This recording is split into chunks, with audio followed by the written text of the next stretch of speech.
سنو حضرت سالبہ بن عبدالرحمن میرے کریم محبوب علیہ السلام کے صحابی ہیں، غریب ہیں۔ غربت بڑی اعلیٰ چیز ہے، ہاں غریبی بڑی نعمت ہے، یہ آزمائش ہے، اس میں کوئی شک نہیں، لیکن قیامت والے دن پتہ چلے گا جب غریب چھلانگ لگا کے جنت میں داخل ہو جائیں گے۔ اور امیر تو کھڑے ہیں نا، میرے نبی پاک نے حضرت عبدالرحمن بن عوف کو، حضور صبح صبح اٹھے تو نبی پاک کی آنکھوں میں آنسو تھے، فرمایا میرے عبدالرحمن بن عوف کو بلاؤ۔ حضرت عبدالرحمن بن عوف آئے تو حضور نے سینے سے لگا لیا، نبی پاک کھول کے روئے، یا رسول اللہ حضور کیا ہوا؟ فرمایا عبدالرحمن رات میں نے خواب دیکھی ہے، سارے جنت میں چلے گئے، تو پیچھے رہ گیا ہے، تو پیچھے رہ گیا ہے، میں کھڑا تیرا انتظار کرتا رہا، میں تیرے بغیر جا نہیں سکتا تھا، پھر تو آیا ہے تو تیرا سارا وجود پسینے سے بھیگا ہوا تھا۔ حضرت عبدالرحمن بن عوف تڑپ کے روئے، قدموں پہ سر رہا، حضور میری غلطی۔ فرمایا یار تیرے پاس مال بڑا ہے، تجھے حساب دیتے دیتے لیٹ ہو گئی، تیرے بیگ کھل گئے، تجھے حساب دینا پڑ گیا، تو لیٹ ہو گیا، میں پریشان ہو گیا۔ حضرت عبدالرحمن ابن عوف نے 100 گھوڑا مال اوپر رکھ کے حضرت عبدالرحمن نے حضور کی بارگاہ میں پیش کیا، کہا یا رسول اللہ یہ۔ اور پتہ ایک دن کیا ہوا؟ ایک دن سرکار کے وصال ظاہری کے بعد حضرت عبدالرحمن ابن عوف نبی پاک کے گھر کے دروازے کے باہر آ کے بیٹھ گئے اور یوں سر کو پکڑا ہوا ہے، رو رہے ہیں۔ حضرت ام سلمہ حضور کی زوجہ باہر آئیں، کہا بیٹا عبدالرحمن کیا ہوا؟ جب پوچھا کیا ہوا تو اور کھول کے روئے، کہا کیوں روتا ہے؟ کہا اماں جی جب تک میرے محبوب حیات ظاہری میں تھے مجھے بتاتے تھے یہ مال نہ کما، یہ کم، میں حضور سے بات کرتا تھا تو حضور روک دیتے تھے، اب مجھے ظاہراً بتانے والا کوئی نہیں، مال کے ڈھیر لگ گئے ہیں، آج حساب کرنے بیٹھا ہوں تو حساب نہیں ہو رہا، سوچتا ہوں اگر میں پھنس گیا تو مجھے کون اس سے بچائے گا؟ آپ محبوب کی زوجہ ہیں، میری ماں ہے، میں آپ کے پاس آیا ہوں، اماں جی مجھے بتائیں میں کیا کروں؟ تو حضرت ام سلمہ بھی رو پڑی، کہنے لگے محبوب تھے، میں کہاں ان کی ترجمانی کر سکتی ہوں، میں نبی پاک کی ترجمانی کیسے کروں؟ کہا اماں جی خدا واسطے مجھے کوئی حکم دے دیں، مجھے لگتا ہے عبدالرحمن برباد ہو جائے گا، ہلاک ہو جائے گا، خدا را مجھے کچھ بتا دیں، اتنا سارا مال ہے میں کہاں اس کا حساب دوں گا، مہربانی فرمائیں، یہ تجارتیں میرے گلے پڑ رہی ہیں۔ حضرت ام سلمہ کی جب منت کی تو فرمانے لگی جا بیٹے آدھا خیرات کر دے۔ کتنا؟ 2.5% نہیں، کتنے فیصد ہے؟ 50%، 50%۔ حضرت عبدالرحمن ابن عوف گئے اور 50% خیرات کر کے کہنے لگے اماں میں نے 50% دے دیے، میں بچ جاؤں گا نا، میں بچ جاؤں گا، میں دے آیا ہوں آدھا۔ تو حضرت ام سلمہ فرمانے لگی میں نبی پاک کی بارگاہ میں سفارش کروں گی تیری، اور نبی پاک اللہ کی بارگاہ میں سفارش کرے صلی اللہ علیہ وسلم۔ حضرت سالبہ بن عبدالرحمن حضور دعا کر دیں، غریبی ہے، میرے نبی پاک نے فرمایا تجھی اس حال میں ہے بہتر ہے، کرتے ہیں حضور نہیں دعا کر دیں، فرمایا تجھی اس حال میں ہے، تیسری دفعہ پھر آ گئے، حضور نے دعا کر دی، 4 بکریاں تھیں، چند مہینے گزرے، کچھ تجارت شروع کی، چھوٹے موٹا لین دین شروع کیا تو 40 ہو گئیں، کچھ وقت اور گزرا تو ریوڑ بن گیا، پھر گائیں بھی آ گئیں، پھر اونٹ بھی آ گئے، پھر لائنیں لگ گئی، پھر ہر وقت حضور کے قریب بیٹھنے کو دل کرتا تھا، اب لین دین کے معاملات تھے، اب ذرا طبیعت تھوڑی پیچھے ہٹنے لگی، تھوڑا دل پیچھے ہٹنے لگا، پہلے 5 نمازیں مسجد میں، پھر زور اثر کی چھٹی، میری طرف دیکھو اور دیکھو میں کیا عرض کر رہا ہوں، پھر زور اثر گئی، پھر کچھ وقت گزرا تو مغرب بھی گئی، پھر اتنی بڑی حویلی کوئی نہیں، پھر باہر جا کے مدینے سے ڈیرا لگا لیا، جمعے کے جمعے آتے، زکوٰۃ کا حکم آ گیا 2 ہجری میں، حضرت ابو ہریرہ رضی اللہ تعالیٰ عنہ امیر زکوٰۃ مقرر ہوئے، 5 اونٹوں پر 1 بکری، یہ زکوٰۃ ٹھہری۔ اب جب گئے نا اونٹ گنے اور بکریاں گننے لگے، اوہو 1 کروڑ پہ 2.5 لاکھ کس نے دیا تھا؟ دعا کس نے فرمائی؟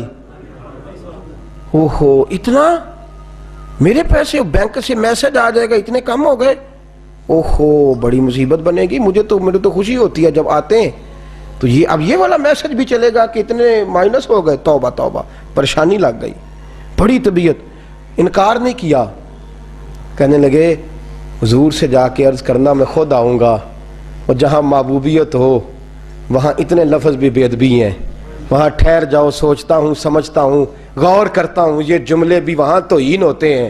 محبوب ہو اور وہاں انسان سوچ سمجھ کی بات کرے، وہاں انسان، بابا بلے شاہ صاحب نے کہا عقل آخ دی چگے نو سام کے رکھ، عشق آخ دے بال کے سیکنا چاہیے دائے۔ کہا جا کے کہنا میں آؤں گا۔ سب کی زکوٰۃ لے آئے، در رسول پہ آئے، حضور نے فرمایا پہلے سالبہ کی بات بتاؤ۔ پتہ تھا نا پہلے سال، حضور اس نے کہا تھا میں آؤں گا۔ حضرت ابو ہریرہ کہتے ہیں نبی پاک نے ٹھنڈی آہ بھری، آہ ٹھنڈی، فرمایا ہلاک ہو گیا۔ اس کو کہا تھا نہ اس چکر میں پڑ، ہلاک ہو گیا، ہلاک۔ حضرت ابو ہریرہ فرماتے ہیں دو باریک باریک آنسوؤں کے قطرے بھی میں نے محبوب کی آنکھوں میں دیکھے۔ اپنا ہے نا تو دکھ ہوا، یار میرا اپنا تھا، ہلاک ہی ہو گیا ہے، کدھر چلا گیا ہے۔ ان کو بھی بعد میں خیال آیا، او ہو میں تو غریب تھا، یہ آیا کدھر سے تھا، میں تو غلامی رسول میں آتا گیا تو رب میری عزتیں بڑھاتا گیا، یہ میں کس چکر میں پڑ گیا۔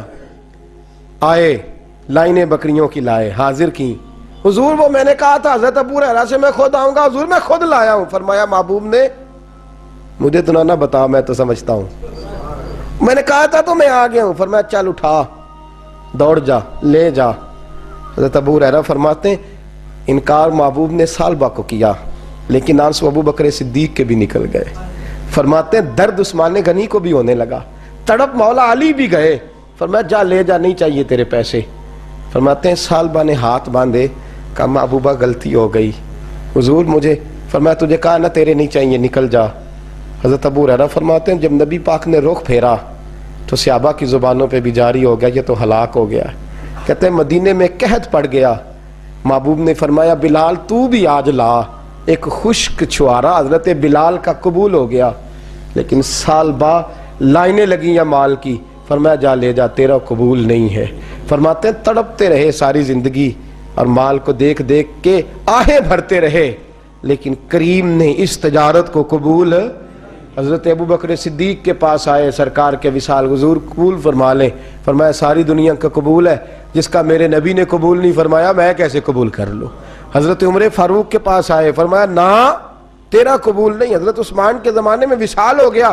عزیز یاد رکھ، تجارت وہ والی کر جو تجھے نجات دے، اس چکر میں نہ پڑ جا جو تجھے الجھا دے، جو تجھے الجھا دے۔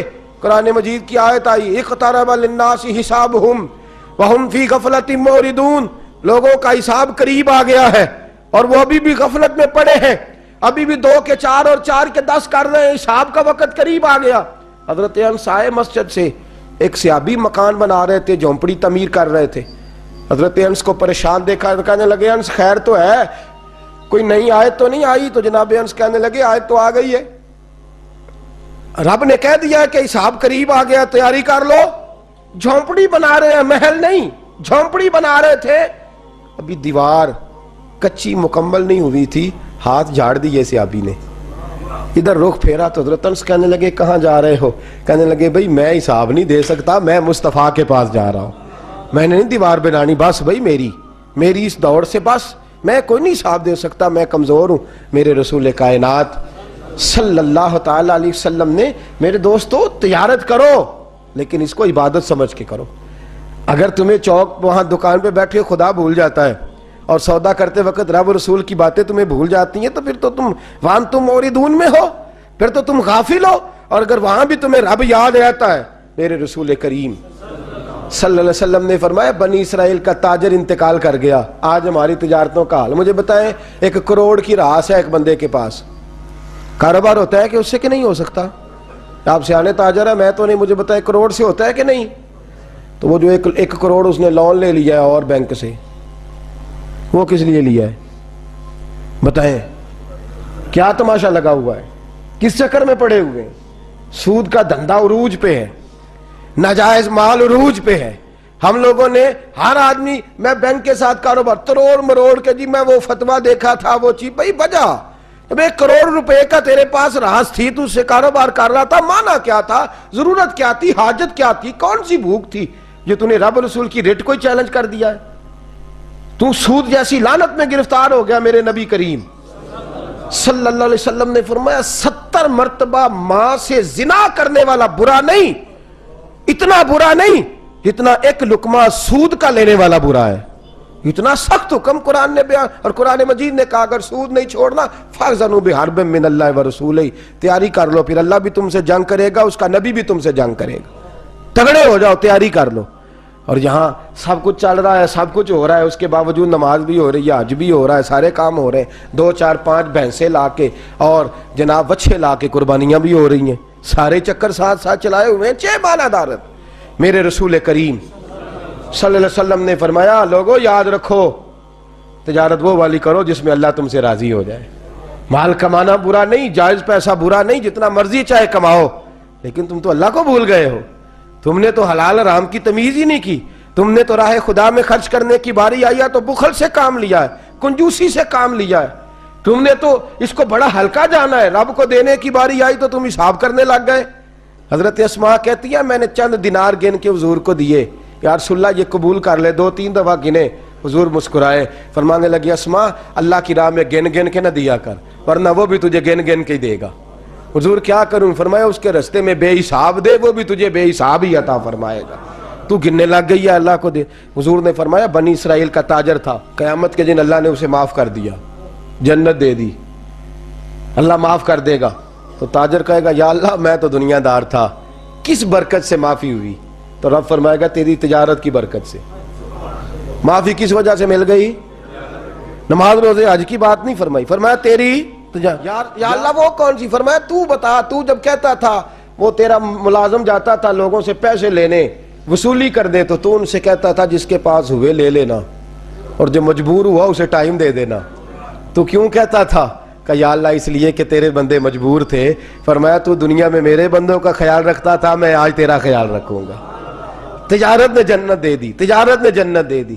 ہم آسانی نہیں کرتے، نرمی نہیں کرتے، بلکہ میں نے دیکھا ہے چودھری صاحب سوٹ لین گئے تھے، انہوں نے آندے نے آ جان کے پیسے تسی لے جاؤ، کہا تو آ جان گے، اگلا لے کے آیا، نال کریڈٹ کارڈ جیب میں ہے، وہ چیک بک ہے، اور کئی اس نے چیزیں رکھی ہوئی، انہوں نے تو لے جا۔ اور غریب عورت بیچاری، اس کی بچی کی شادی ہے، ماڑی ہے نا بی بی، وہ دکان پہ چڑھی ہے اور اس نے کہا وہ والا سوٹ دے، تیرے والا نہیں، یہ اماں تیرے خدا سے ڈر، اللہ سے ڈر، تو کپڑوں میں بندوں کو تولتا ہے، تو جیبوں میں لوگوں کو تولتا ہے، تو لوگوں کو وزن کرتا ہے ان کا، اماں تیرے والا نہیں، تو کو چھوٹی گل کر، ڈر اللہ سے، تو لوگوں کا وزن بنائے گا، وزن بنانے والا میرا رب ہے، طاقتیں دینے والا میرا۔